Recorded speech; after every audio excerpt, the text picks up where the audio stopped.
Hi, thanks for watching. Okay, so in this video, I'd like to talk about H.G. Tudor's assessment of Russell Brand. Okay, now first of all, I have a lot of respect for H.G. Tudor because I don't even know if I believe that he's actually a narcissist or even a psychopath, but he's very talented, and I think he's very insightful. I'm not sure if I believe in how he categorizes narcissists because I don't know if everybody in his categories are all like NPD, like if they could all qualify for a diagnosis of actual NPD. I don't know if an actual doctor or if an actual psychologist who's trained in diagnosing mental illnesses would diagnose all of his ultras and high class so-called narcissists as actually having the disease, the disorder of narcissistic personality disorder. I don't know about that. Now, he may be identifying different ways that narcissism, just subclinical narcissism, how that actually shows up in the world. It may be, but what I like about H.G. Tudor is he's very talented. He has the gift the gift of words. I mean, he's an excellent person for describing things. He's got excellent, I guess he's got good description of people, and his mastery of English prose is wonderful. And it's like listening to somebody who's a professional writer almost, to be quite honest. And he's just excellent at describing characters and mixing in sarcasm, and it's entertaining. It's really entertaining, and I think his talent is amazing. So I mean, I'd be curious if in real life he may work in a field where he has to be a writer.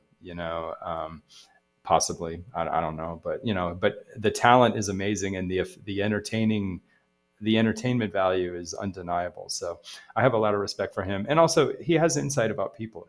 Whether I agree. I don't even know if his intent is to say that every category for his narcissism actually falls under the scope of NPD. As a clinician would diagnose NPD. So I don't know that he's talking about mental illness necessarily, but he is talking about narcissism. And I guess I have to respect, that he's making observations in the real world, and his I guess his observational savvy, I guess his wisdom in observing people has value, because he's an intelligent person, and I think he has an entertaining way of describing people with some insight that I find interesting.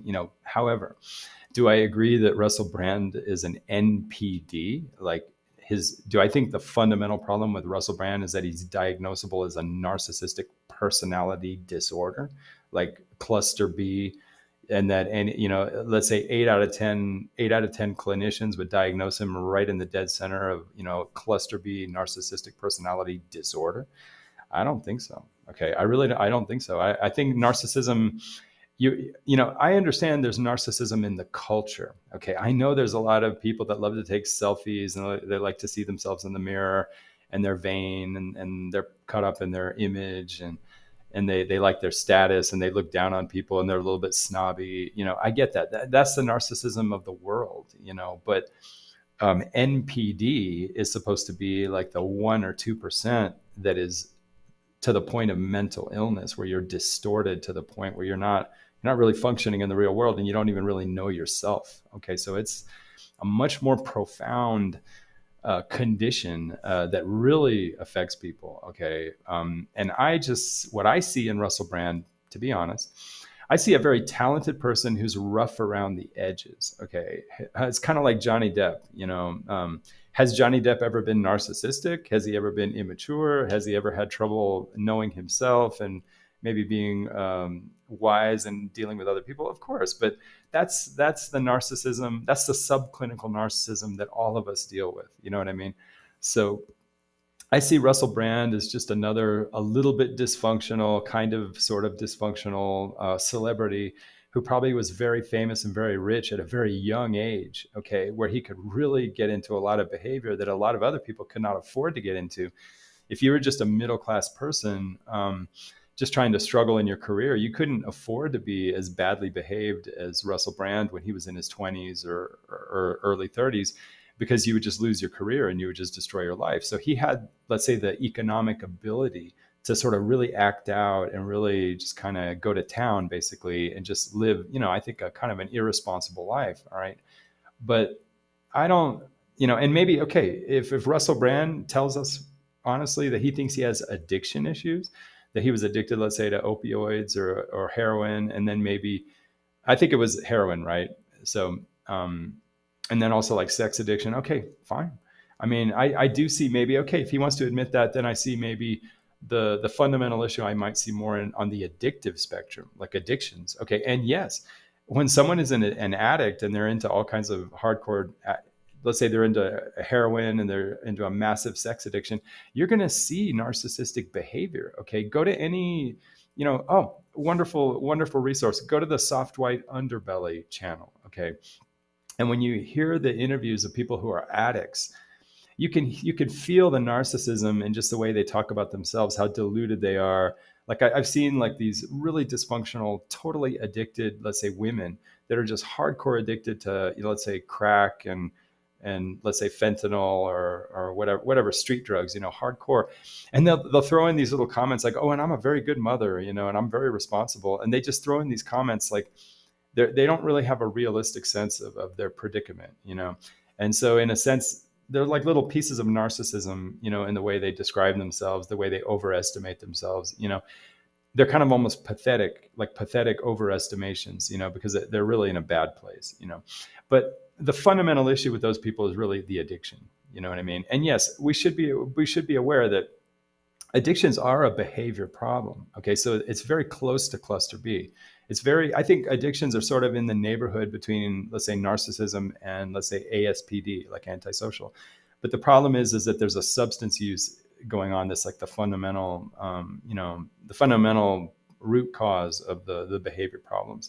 And the result of having an addiction is you do get a degraded personality, where you're going to see all kinds of immaturity, all kinds of deception, treating people like crap, not having enough, having an impairment in the empathy and really understanding people, And so I'm going to go ahead and say, just on judgment, good judgment, I don't think it's wise to take the knowledge that Russell Brand had an addictions problem, okay, and the knowledge that he had, a sex addiction, okay, all those addictive issues, okay, substance abuse, sex addiction, okay, we know that, all right, and then of course, anybody who is addictive is going to have some narcissistic qualities. I mean, that's just a reminder that addictions are not far from narcissism. They're sort of in the same neighborhood, you know what I mean? But I think just as a matter of wisdom, and it's also true that even people in recovery still have, let's say, they struggle with their immaturities, let's say with their pettiness, their self-centeredness. That's typical. Anybody who's had experience with addictions recovery knows that there are narcissistic issues that sort of challenge people in their recovery for the rest of their lives, So I think in good judgment, unless there's something really screaming out that Russell Brand has fundamentally, let's say, more of a cluster B disorder, more fundamental than his addictions or his substance abuse or his sex addiction, I think it's probably wiser, in my opinion, to maybe, okay, we can say that Russell Brand has narcissistic qualities. Okay, he may have some, like a lot of people, he has some, he likes his image, he likes making money. He may not have the most empathy of the whole planet, whatever. Okay, but that, to me, that's subclinical narcissism, the kind of narcissism we just see out in the world. Okay, I don't feel that I've seen anything in Russell Brand that screams to me that he's NPD, like narcissistic personality disorder. And if you want to see a comparison, so you really get the difference, okay, look at somebody like Ruby Frankie. Okay, Ruby Frankie, who's a recent case that really is coming out. Okay, that to me looks like narcissistic personality disorder. Okay, and what's the difference? It's a little subtle. Well, first of all, Ruby Frankie, there isn't an underlying addiction problem that could sort of explain her immaturity. Okay, it is really all about her personality. Okay, and there's nothing else in the picture. Like, say, if she was a ravaging alcoholic, like a raving alcoholic, or maybe she was hiding that she's drinking like more than a bottle of wine every night, and she's just kept it well hidden, and maybe she has some other bad habits. But no, this is a person who's just all into themselves, and this weird image she has. Like, it's interesting because Ruby Frankie, her face is actually very interesting. Okay, she has a captivating face. I'm not saying she's gorgeous, but she has a captivating face with an interesting geometry. But it's almost like she knows that, and she's so focused on getting the camera angles and sort of seeing the interestingness of her face and being like this face and just sort of like this image. And it just crosses that line just a little bit, how repetitive she is about having her face and her face and just her presence. That to me smacks more of somebody who's really in the NPD, who's really in that profound vanity, that profound self-absorption, that profound inability to sense the reality of her children. Her children are like extensions of her. It's like her children are almost like extensions of her own personality. So she doesn't really have the full capacity to appreciate the dignity of her children and to understand that, yeah, you can discipline children. You should discipline children, but you have to do it with a little bit of subtlety. You have to have some finesse when you're disciplining children, and you have to kind of have a little leeway and a little flexibility, because otherwise you're just gonna dominate your kids, and your kids are just gonna have no room to have their own self-development. So what we see with Ruby Frankie is like this profound self-absorption and this profound vanity, where she really is not able to have realism and have a real understanding of other people and the rights and the, let's say, the realities of other people. And I think with Russell Brand, it's clear he has a much more sophisticated sense of other people. He may have a tendency to get self-absorbed, but he does have a much more sophisticated sense of other people. He's able to operate in the world at a much more sophisticated level.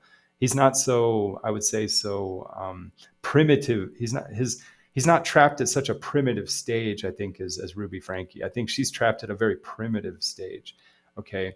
And I think, to me, that sort of marks the difference between somebody whose self-centered behavior comes from NPD versus somebody whose self-centered behavior comes from, let's say, just bad lifestyle addictions, just being lazy as hell, just not having a lot of integrity. You know what I mean? But basically, I think Russell Brand, compared to Ruby Frankie, is a much more mature person who just let himself get into a bad lifestyle.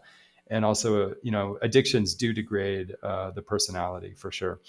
So if I had to wager on this and bet money on this, okay, I would say I would feel safer betting that Russell Brand had a combination of having too much money too young in life, okay, too much freedom to just behave really irresponsibly, and he maybe just kind of deconditioned his personality. And also he had degraded personality as a result of addictions, okay, sex addiction and heroin addiction, and maybe he has an addictive personality, okay, which does get close to cluster B, because it means that even from a young age, maybe because of the household he grew up in, maybe the genetics of his personality, maybe he has sort of a disposition to fall into, let's say, being too concerned about how things feel, maybe being driven too much by how things feel, maybe having impaired judgment, and maybe being maybe susceptible to addiction. Okay, so it's not far from narcissism. But I think what we see with, like, say, Ruby Frankie is like comparing. Okay, she's much more profoundly and primitively sort of stuck in her own how do you say, she's almost like captivated by her own magic in a way. You know what I mean? She's like high on her supply, like fundamentally, profoundly, like all the time. And I think Russell Brand is a little more sophisticated than that, a little more mature. And so I think that's the little millimeters difference that we should be paying attention to, really distinguish between somebody who's just, let's say, has an immature personality, maybe has addictive issues, maybe just has even just basically just a rough personality, okay, with some narcissistic aspects, okay, versus somebody who is just trapped in their own magic, basically. And I think, unfortunately, Ruby Frankie is a perfect case. I mean, she just, the way she's always like focusing the camera on her whole face and like the magic of her face. And her face is interesting. That's the problem. She has an interesting, captivating face, but she is like so captivated that you can see that that's like a condition. That's a mental condition where she has something in her neurology that doesn't allow her to have an interesting face and not like fall into it. You know what I mean? So I think Ruby Frankie, I think, is almost really nowadays, because most of the time narcissists, they kind of live behind the scenes. You don't get to see so openly such a case. But I think Ruby Frankie really shows us what NPD could look like. Okay. And how it's not just the vanity, it's not just the self-absorption, but how she has such a limited sense of the reality and dignity of other people, and she treats other people close to her like they were extensions of her. Okay. That is NPD. I think that's NPD, and that's what NPD probably looks like in a lot of cases. And so I think Russell Brand, I think, is a little more. Yeah, he has narcissistic qualities, but really more, I think, the profile of somebody who has an addictions problem combined with just having an addictive personality, and how, yes, anybody with an addictive personality probably will have some narcissistic issues for sure, but that's not diagnosable NPD. You see what I mean? You can have anybody can have problems in the narcissistic spectrum. Okay, but the diagnosis of NPD is reserved for people at the far end of the spectrum. You see what I mean? That's just the way it is. Now, if in the future we want to start doing what we did with autism, and if in the future the scientists and the psychologists want to define and introduce like a new term where we're going to now talk about narcissistic spectrum disorder, okay, fine. But probably I would say 90% of addicts probably are in the narcissistic spectrum, right? And so maybe that's what H.G. Tudor is talking about. Maybe in some future, if we start accepting there's a narcissistic spectrum, well, I'm sorry, but maybe like 30% of the planet's going to be on that spectrum. And maybe H.G. Tudor is right. And he knows, let's say he's able to map out what all the people in the narcissistic spectrum actually look like. And it's entertaining to listen to. And so, I respect that. And also I respect H.G. Tudor's talent, because he's a very gifted writer and also gifted speaker. So it's a lot of fun to listen to him talk. And I think he had a lot of insight about Russell Brand. But in my opinion, I would say that Russell Brand is fundamentally someone with an addictive personality and the immaturity and the cluster B spectrum issues that go along with having an addictive personality. Okay, that's what I see. And of course, Russell Brand will struggle with his recovery, like all recovering addicts struggle for the rest of his life, but that's his path. And, do I think it's terrible what he did? I don't, what can I say? It's so long ago what happened. And I had just a funny feeling that at that time, it was before the Me Too era. I think a lot of people were behaving kind of like that. Not everybody, but a lot of time has gone by. And let's not forget that they make a big deal about the girl who was 16 years old. Now, I think it's bad. A 30-something-year-old should not be with a 16-year-old. But if it was in England or the UK, I think the age of consent was actually 16. So bad? Yes, it's bad. But was it a crime at the time? I mean, what can I say? And then the one person who says they had the rape kit because maybe he raped her. Okay, well, what can I say? Am I going to feel, let's say he did technically rape somebody, let's say more than 15 years ago, I mean, I'm sorry, I don't think it's good. I don't think it's good, but the time that's gone by also is in the picture, right? I mean, that you have to also weigh that. And so I think that looking at the whole big picture, okay, I guess I'm not able to look at Russell as the villain I think that everybody else is seeing. Okay. Now, does he have problems? Well, of course, and should he take his problems seriously? Yes, he should. Should he feel bad about how he treated those women? Probably, yes, I would say. But I'm not able to see him as the ultra villain I think that he's being painted out to be. Okay. Now, does he have to struggle with his recovery, and does he have narcissistic issues? Of course. Of course. Yeah. And he should take it seriously, and that's his recovery, So, but there's a lot of people like that, and I just think that we need to kind of have a measured assessment and not over measure and not exaggerate, and just kind of put it right where it is. Russell Brand has admitted he's had addictive issues, and he's admitted that he's dedicated his life to some sort of recovery. Now, it may not be the perfect recovery. He may still have some issues of honesty along the way, but, welcome to the human race. I find that if you're going to call that narcissistic, I would say, okay, but on the spectrum, not at the diagnosable NPD level. So, if anything, just look at compare with the Ruby Frankie to see the difference, and you can really see the difference. So anyway, that's just my opinion, and thanks for watching.